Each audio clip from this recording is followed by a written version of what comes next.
Olá, pessoal! Sejam todos muito bem-vindos a mais uma aula da disciplina de Saúde Pública 2. Hoje damos início à nossa aula de número 12 e eu espero que todos vocês estejam bem, que esteja tudo certo na vida de vocês, para a gente seguir firme essa aula de hoje. Perfeito? Então vamos embora que a gente tem muito conteúdo para ver a partir de agora. E o que a gente vai ver nesse dia de hoje, especificamente, né? Nós vamos aprender sobre os 12 grandes problemas da nossa saúde brasileira. Porque não parece, ou pode parecer, não sei, né? Mas a gente tem muito problema na nossa saúde pública. Muito problema mesmo. Então a gente vai discutir e tratar eles um pouquinho para ficar mais claro para todo mundo quais são os maiores problemas que nós temos falando em saúde no nosso país, ok? Então, para começar, né, para a gente começar essa reflexão, pensando, refletindo, eu pergunto para vocês: vocês imaginam quais sejam os problemas de saúde pública do nosso país? Vocês conseguem imaginar, mensurar quais são esses problemas?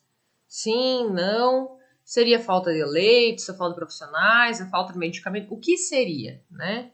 Vamos parar e pensar um pouquinho. Vamos fazer esse momento de pausa para a gente conseguir refletir.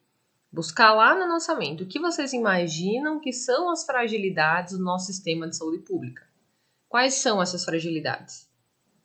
Conseguiram pensar em alguma? Nossa, foi muito rápido esse nosso pensamento, né? Conseguiram pensar em alguma? Sim, não? Então vamos entender um pouquinho de cada uma. Então eu acho que a primeira que a gente deve falar, frisar e elencar é os profissionais desqualificados. Sim, nós temos muito profissional desqualificado. Muito. Hoje a gente tem muito acesso à educação, né? Não tem como a gente discutir isso. Porque a gente tem vários recursos de ensino, principalmente o EAD, né? Que é o ensino à distância, né?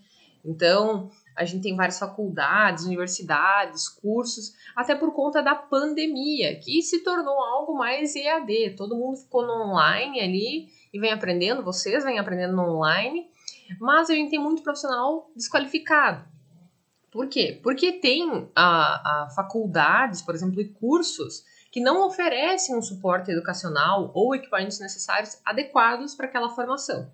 Vocês estão fazendo as aulas online e tal, mas tem os estágios, tem ali o laboratório, que às vezes vocês têm aula prática. Então, vocês estão tendo um suporte adequado. Agora, o pessoal, às vezes, que faz em algumas universidades, não tem aula prática, não tem suporte, os alunos chamam os professores não respondem, né? É só aquela coisa que é feita ali, gravada e acabou. Não tem discussão, não tem debate, não tem estágio supervisionado, jogam o aluno lá sozinho, abandonado. Então, vocês têm todo um suporte necessário para vocês conseguirem, né? Ter um ensino de qualidade e se prepararem. Mas no Brasil todo, no mundão afora, a gente tem muito curso ruim, muito curso que não prepara adequadamente os profissionais. E aí a gente tem os profissionais que são considerados desqualificados. Eu vou dar um exemplo para vocês. Imaginem, né? O técnico de enfermagem, ok, vocês têm as aulas online, vocês têm as aulas práticas, vocês vão para campo de estágio, tem todo um suporte de professores, da secretaria, perfeito. Agora vamos pensar na enfermagem, né? O enfermeiro por si só tem que ter graduação, são 5 anos de graduação, porque enfermeiro faz procedimentos mais complexos, ok? Muito mais complexos que os técnicos. Então, tu imagina esse enfermeiro, ele não tendo aula, nunca, não tendo atividade prática, não fazendo a prática, não indo para campo de estágio, tendo uma carga reduzida, né? Uma faculdade que é 5 anos, dura 2 anos e meio, 3 anos, que nem eu vejo algumas escolas EAD fazendo, que profissional vai se formar vindo disso. Um curso técnico de enfermagem tem duração de 2 anos e meio, mais ou menos. Imagina uma graduação de enfermagem ter um curso de 2 anos e meio. Quando eu fiz a minha graduação, eu fiz em universidade pública, né? Então a gente estudava manhã, tarde e noite. Era aula presencial na universidade, manhã, tarde e noite. Agora imagina essas universidades que têm aula uma vez por semana, online, onde nunca tem uma prática oferecida. Eu não estou citando o nome de instituição, porque tem algumas que são EAD que, sim, oferecem laboratórios práticos e etc. E são muito boas, são ótimas, né? Então elas preparam, mas não é ainda assim a mesma coisa que uma graduação presencial, 5 anos corridos, né? Então, imaginem essas instituições. Então, hoje a gente tem muito profissional desqualificado no nosso mercado de trabalho. E isso é um problema de saúde no país. Não tem a gente dizer que não é, porque é assim. Outra situação, outro problema, né, que a gente vai elencar é a falta da equipe médica. Então, o problema ele não está só nos profissionais não terem uma boa formação, né? Mas para complicar muito mais a situação, eles estão muito mal distribuídos no Brasil, né? Em muitas cidades, principalmente no interior, falta médico de várias especialidades, né? Então, aqui, eu que moro num centro maior, moro em Chapecó, a gente tem as especialidades, a gente tem pneumologista, a gente tem endocrinologista, a gente tem urologista, tudo centralizado ali no SUS, né? Então, é feito os encaminhamentos das pessoas. Claro, tem toda a fila de espera que demora e tal, mas é feito os encaminhamentos e essas pessoas são atendidas. Agora, numa cidade pequena, não tem um endocrinologista, né? Até o momento que eu saí de Maravilha, não tinha um encaminhamento para um endocrinologista. Eu queria consultar, eu teria que ir particular, porque não tinha um encaminhamento, né? Então, essa falta de equipe, principalmente em cidades menores, é muito difícil. Às vezes, para conseguir um médico para atuar na equipe de saúde da família de um posto de saúde, eles têm que batalhar muito para conseguir um médico para colocar no hospital, cobrir plantão de outro, mais ainda, né? Então é todo um processo que vai ocorrendo ali. Então a falta de equipe médica é muito no Brasil inteiro, falta médico, falta. Por mais que se formem diversos profissionais atualmente, mas a gente tem muita escassez de médico ainda. Então, tem alguns dados do Conselho Federal de Medicina e do Instituto Brasileiro de Geografia e Estatística, o tal do IBGE, né? Existe um médico para cada 470 habitantes. É muita coisa mesmo, né? Muita coisa de habitante, no caso, é muita gente para um médico. Então, nas regiões norte e nordeste, a quantidade é muito menor e chega a um médico para cada 953,3 e 749,6 brasileiros. Então, tu imagina, um médico para atender quase 1.000 pessoas, né? Porque é muito complexo, não? Tipo, a equipe de enfermagem tem vários profissionais envolvidos, né? Que vão dar conta e tal, mas o médico tem que atender, tem que olhar aquele paciente um por um. Então, imagina, 953 pessoas para um médico, 749 para um médico. Então, dificulta bastante, né? Então, a falta de médicos, de equipe médica, é outro problema de saúde bem gritante que nós temos. Então, segundo a Organização Mundial da Saúde, a nossa querida OMS, há aproximadamente 17 médicos para cada 10.000 habitantes no Brasil, enquanto na Europa esse número chega a 33, tá? 33 médicos para 10.000 habitantes, enquanto aqui nós temos 17. Então isso mostra, né, mais que tudo, que o nosso país está despreparado frente às nações mais desenvolvidas, né, para prestar um atendimento de saúde para a população, né, um atendimento adequado. Então, mas a gente tem SUS, a gente tem isso, tem aquilo, mas a gente não tem equipe, a gente não tem médico para estar atuando em tudo isso, né? Para ofertar muitas vezes o serviço de qualidade como deveria, ok? Outra questão, né, que essa eu acho que é a que mais impacta o serviço de saúde, porque não tem, né? Não tem tirar nem pôr isso. É a longa espera para as consultas médicas. A longa espera, né? Então, a gente ter que esperar hoje no SUS é quase um protocolo, é algo normal. Tu vai no posto de saúde, tu sabe que tu vai ter que esperar. Tu sabe que tu precisa consultar, tu vai lá, tu vai ter que pegar a ficha, às vezes, ficar horas na fila. Pelo menos aqui em Chapecó é um negócio assim absurdo. A gente tem que ficar na fila um tempo, aguardando, né? O pessoal aí tem uma fila imensa, tu consegue ficha e tu aguarda para consulta, aí eles te mandam encaminhamento. Me encaminharam para o endocrinologista. Estou há 1 ano esperando encaminhamento para endócrino e nunca mais chegou esse encaminhamento. Então a fila de espera é muito grande, muito grande.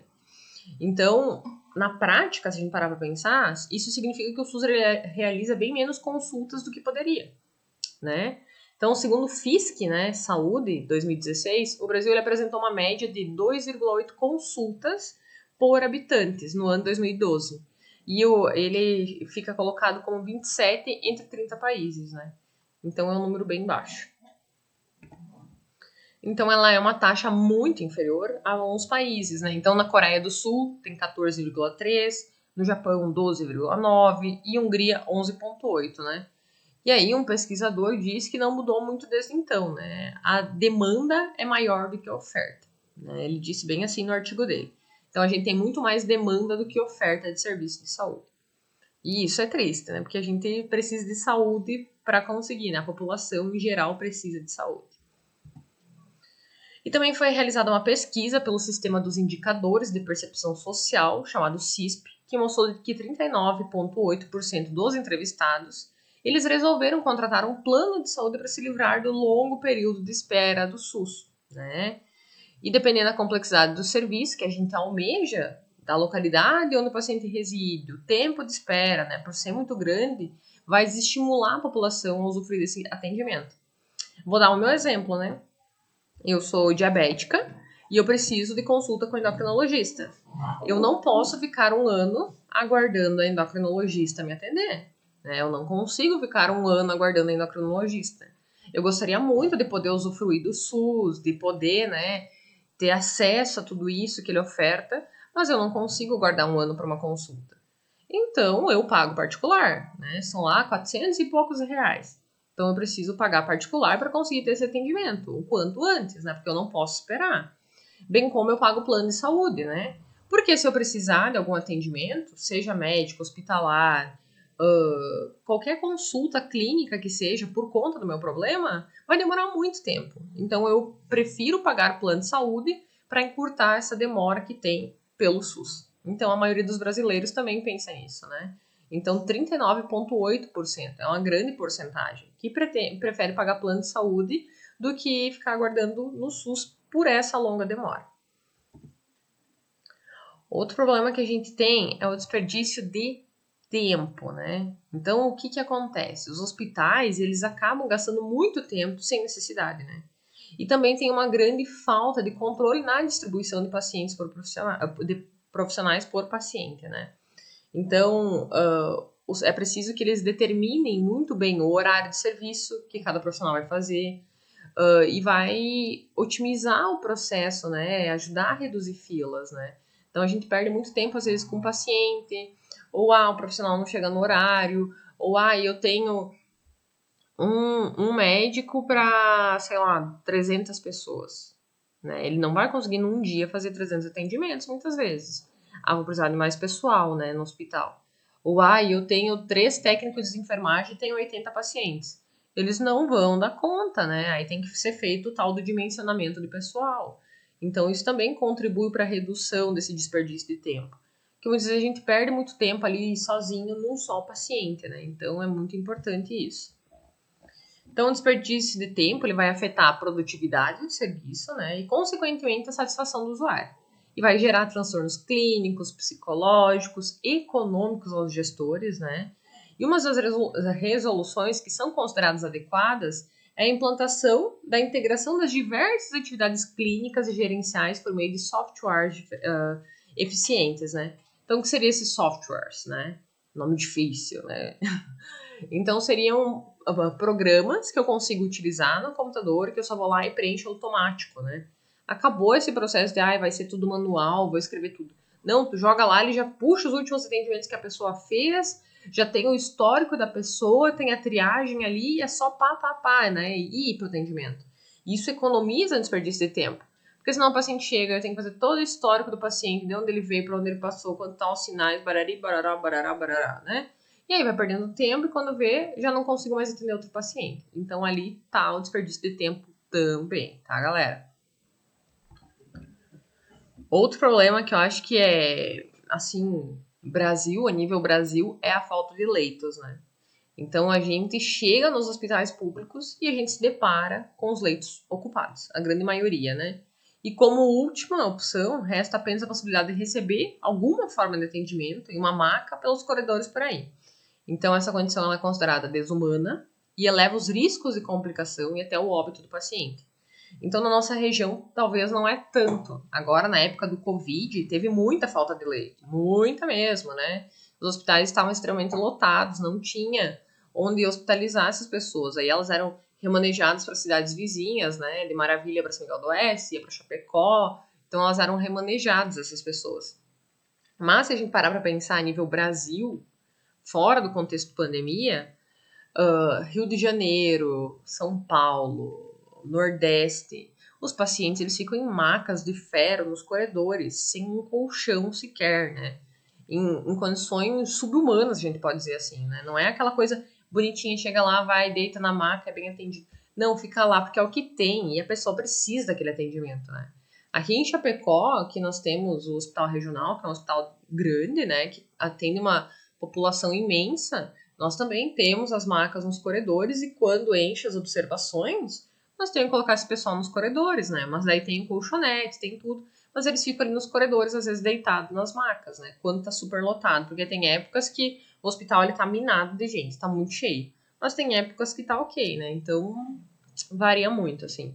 Mas a falta de leite é outro problema de saúde no nosso país, né? Não só se a gente não pode pensar só Santa Catarina, a gente tem que pensar como um todo, né? Porque a nível Brasil a situação é muito mais feia e precária lá fora.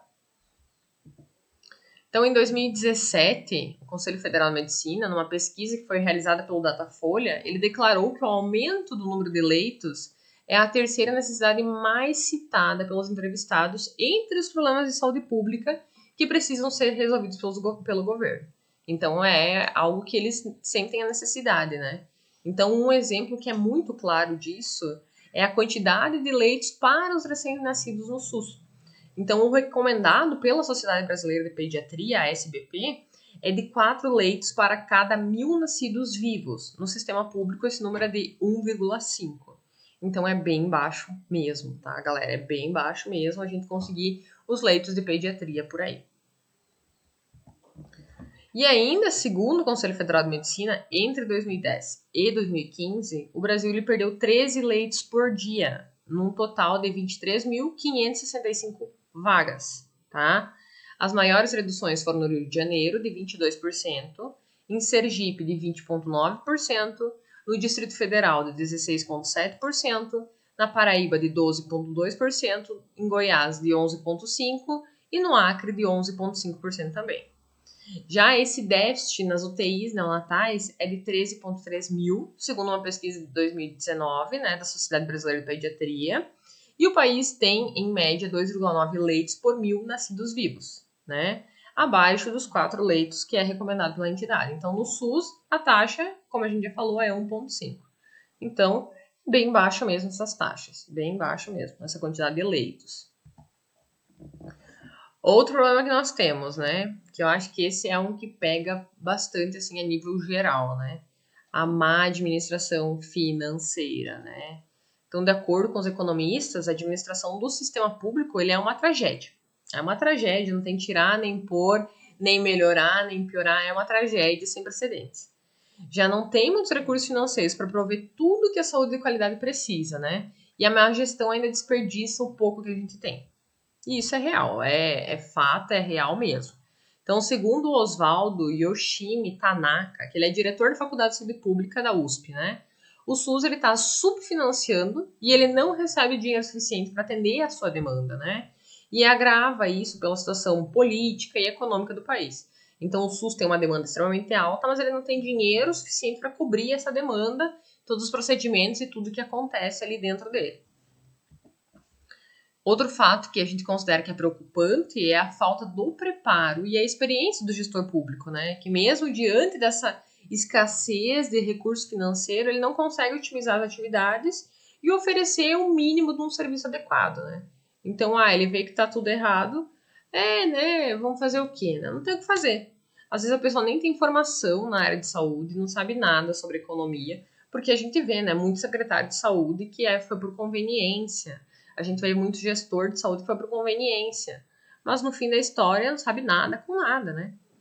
Então a gente tem que se preocupar com isso também. Outro ponto, o atendimento pouco humanizado. Eu acho que esse é o que pega valendo também, né? Então todos eles têm alguma significância, mas tem alguns que pegam mais. Então o indivíduo ele chega no hospital porque tá com dor ou com alguma doença. O que já deixa ele fragilizado fisicamente, né? E também no nível emocional, porque ele tá com dor, ele sente dor, ele quer ser atendido, ele tá buscando ajuda, né? E nesse momento é que deveria entrar a humanização, a capacitação dos profissionais durante o atendimento, desde a sua recepção até a alta que ele vai receber ali do hospital, né? Então, o problema é que a presença de pessoas que estão despreparadas, incapacitadas para prestar esse atendimento ao público de forma adequada, né? Então, muitas dessas pessoas se acomodam e passam anos, às vezes, sem fazer curso de atualização ou uma especialização na sua área para elevar a qualidade desse atendimento. Então, é aquele atendimento frio que chega lá, beleza, tudo ok, beleza, tchau, né? É aquele atendimento sem graça, aquele atendimento sem sal que ninguém quer receber. Outra coisa que nós temos, um problema de saúde pública, é a escassez no atendimento na emergência, né? Então, as emergências, elas costumam ser os postos mais procurados pela população e ela exige um atendimento rápido e de qualidade. Então, isso possibilita que a vida de uma pessoa seja salva, né? Mas muitas vezes não é isso que acontece no SUS. E o que praticamente declara de forma muito negativa como está a saúde pública aqui no Brasil, né? Então, é um problema muito grande que a gente tem aqui no país, né? Essa questão do atendimento na emergência, né? Então, é bem triste isso. Não é difícil que a gente leia também, né? Notícias sobre pacientes que esperaram diversas horas para conseguir receber um atendimento emergencial ou para ser encaminhado para uma unidade especializada, né? E chegaram a ir a óbito, por exemplo, né? Então, segundo uma instituição de pesquisa aplicada, a IPEA, a avaliação do serviço de urgência e emergência recebeu mais de 31% de avaliações negativas, principalmente devido à condução dos processos nesses estabelecimentos. Então, a pessoa chega lá precisando de atendimento e demora e não vem atendimento, não acontece atendimento, e aí a pessoa tá piorando e piorando e piorando e piorando, e de repente vai a óbito e ainda tá aguardando. Eu não vou citar nomes de instituições, não foi aqui em Chapecó, mas cheguei a ficar no hospital aguardando 38 horas para atendimento. Então, é muito tempo, né? Em centros maiores, a tendência é de demorar muito mais, né? Tem a classificação das cores, então, tem uns que vão ser atendidos em até 6 horas, 8 horas. Mas, no Brasilzão, não é bem assim, né? Não é bem assim. Quando veio, passou 24 horas, 38, tá lá com dor, tá com muita dor e tu não é atendido. Então, isso é um problema muito sério. Outro problema que nós temos é a falta de recursos para a saúde, né? Então, apenas 3,6% do orçamento do nosso governo federal, ele foi destinado à saúde em 2018, né? Então, o percentual ele fica bem abaixo da média mundial, que é de 11,7%, de acordo com a Organização Mundial da Saúde.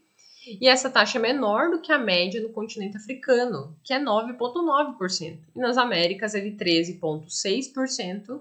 E na Europa é 13,2%. Então, falta muito recurso para a saúde. Falta mesmo. Na Suíça, essa proporção é de 22%. Olha como eles investem em saúde lá, né?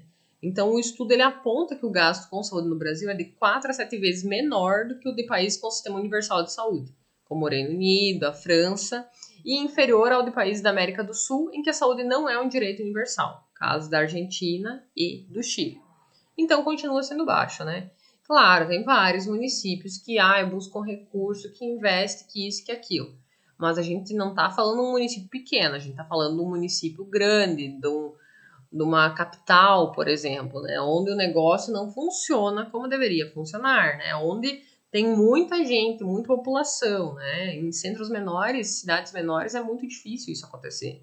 Até acontece, mas não com tanta frequência, ou não com tanta gravidade, às vezes.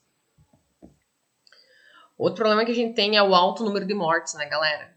Então, quando a gente tem má distribuição na saúde pública no Brasil, mais somado a esse quadro de profissionais que são desqualificados, falta de lei, problema de atendimento emergencial, o resultado é o crescimento de número de mortes, sobretudo por infarto, tá? Então, tem falta de agilidade, despreparo para atendimento que deve ser feito em até 2 horas, que é o período de maior sobrevivência que a gente considera de um ataque cardíaco, né, de um evento cardíaco. Então, são grandes problemas nesse momento de atender os pacientes com algum problema no coração.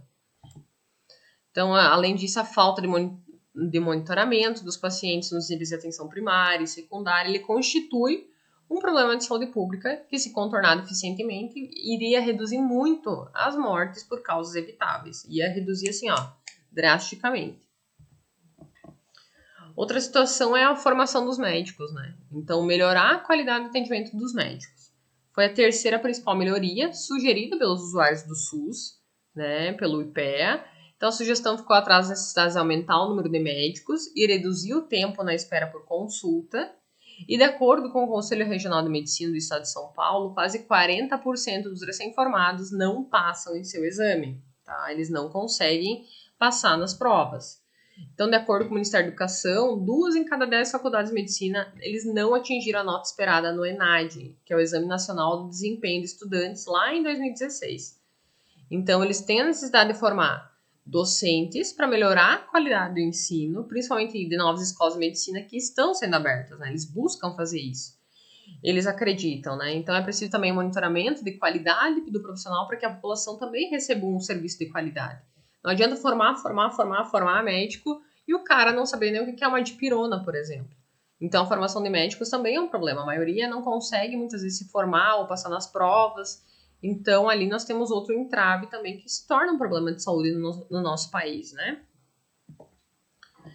Outra coisa, né? Falando de planos de saúde particulares, as mensalidades dos planos de saúde, né? Então, o sistema de saúde, tanto privado quanto o público, não escapam de críticas. Ambos vão ter críticas, né? E a mais comum de todas é a tal da velha polêmica sobre o valor das mensalidades. Então, é o principal problema apresentado pelos usuários. Então, apresenta cerca de 39,8% das queixas, né? Então, a Agência Nacional de Saúde, ela reuniu as principais reclamações feitas por consumidores nos 3 primeiros meses deste ano e foi as mensalidades e reajustes que ficou em terceiro lugar, né? Tinha 2.304 reclamações contra 1.767 nos 3 primeiros meses do ano passado. Então, muitos devem ao fato de que apenas 20%, que seriam 9,4 milhões de clientes, pagam o teto de reajuste anual que é estabelecido pela ANS. Então, querendo ou não, o plano de saúde também se torna algo muito custoso. A gente quer agilidade no atendimento, a gente quer ser atendido mais rápido, mas o plano de saúde também é custoso, né? Então, vou dar um exemplo. Eu pago meu plano de saúde particular mensal e ele passa dos R$300, muito mais. Então, ele vai aumentando conforme a idade da pessoa. Então, uma pessoa de 50 anos, maior de 50 anos, maior de 60, paga quase R$1.000 de plano de saúde. Então, é muita coisa para a gente ter acesso à saúde. Então, o SUS também tem seus problemas, mas a parte particular também tem seus problemas, né? Então, é bem complicado isso também. Discriminação no atendimento é outro problema que nós temos, né? Então, o IBGE apontou numa pesquisa que 10,6% da população brasileira adulta, que seria 15,5 milhões de pessoas, já se sentiram discriminadas na rede de saúde, tanto pública quanto na privada, né? Então, a maioria, 53,9%, diz ter sido maltratada por falta de dinheiro, 52,5% em razão da classe social e pouco mais de 13% foram vítimas de preconceito racial, 8% de religião e crença e 1,8% por homofobia. Então, isso é um negócio muito chato, muito feio, né? Que não pode acontecer nos dias atuais, né? Pelo amor de Deus, né? O pessoal devia ter o mínimo de empatia com o próximo e não discriminar quem vem buscar o serviço de saúde. Então, galera, esses seriam os principais problemas de saúde que a gente enfrenta atualmente no nosso país. Hoje a nossa aula era para ver mais esses problemas e debater um pouquinho sobre eles. A gente sabe que o Brasil ele tem diversas dimensões continentais, né? E ainda parece que ele está com grandes problemas de saúde pública, né? Que é fruto do quê? Pouco investimento, baixa ingerência nas atividades, tem limitações no serviço, na infraestrutura. Com o Covid agravou muita coisa também agora, né? Então, muitos indivíduos eles recorrem aos planos privados na esperança que os problemas deles sejam resolvidos, solucionados com mais eficiência e rapidez, muitas vezes pagando esses planos, né? Então, a gente pensa que com pequenas mudanças, melhoria na estrutura, a gente conseguiria reduzir os agravos de saúde, aumentar a qualidade de vida das pessoas que utilizam esse plano, que almejam viver com segurança, né? Então, coisas básicas, tudo isso que a gente viu seria básico se a gente parar para pensar. Investir em saúde, ter médicos qualificados, educação profissional, era só trabalho de formiguinha em formiguinha, né? Devagarzinho tudo se resolveria. Mas não, é tudo sempre uma bagunça, né? E a gente tem que se contentar com isso porque é o nosso sistema e a gente não tem muito o que fazer. Mas então o que eu queria passar para vocês hoje era isso. Era essa parte do sistema de saúde, né? Os problemas que a gente mais tem, que são mais frequentes e mais relatados pelos nossos usuários. Agradeço quem me acompanhou até aqui. Quem tiver qualquer dúvida, eu estou à disposição. É só entrar em contato comigo que eu respondo vocês. Desejo a todos uma boa semana. Agradeço pela companhia e até a próxima, pessoal. Tchau, tchau.